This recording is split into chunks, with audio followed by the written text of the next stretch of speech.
इस क्वेश्चन को ध्यान से पढ़ें।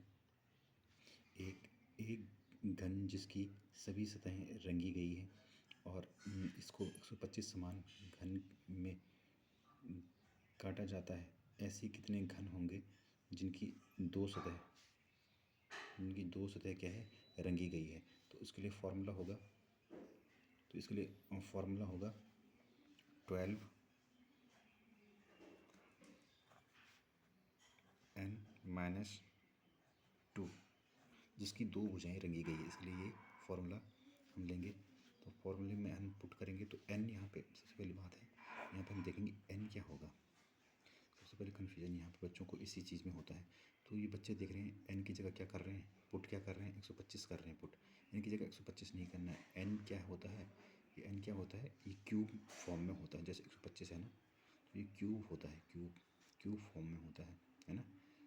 क्यूब मतलब किसी की जैसे x की पावर कोई 3 की फॉर्म में होता है। तो ये है, अगर हम इसको ऐसे पुट करें तो ये किसकी पावर होगी, ये 5 की पावर अगर हम 3 करें तो कितना आएगा, 5 × 5 × 5, 5 5 से 25, 25 5 से 125। तो ये ऐसा होगा। n में कन्फ्यूजन नहीं होना। तो n की जगह हम क्या पुट करेंगे, तो 12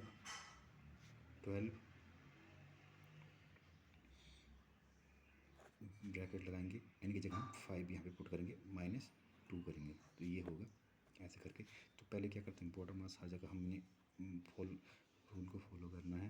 तो क्या होगा, 5 - 2 क्या होगा, 3। तो हम यहाँ क्या करेंगे, तो यहाँ पे कहेंगे 36। इतना तो मल्टीप्लाई तो आता होगा ना, 36। तो यहाँ पे क्या है, 36 जो क्यूब ऐसे होंगे जिनकी क्या है, दो सतह क्या होगी, रंगी होगी।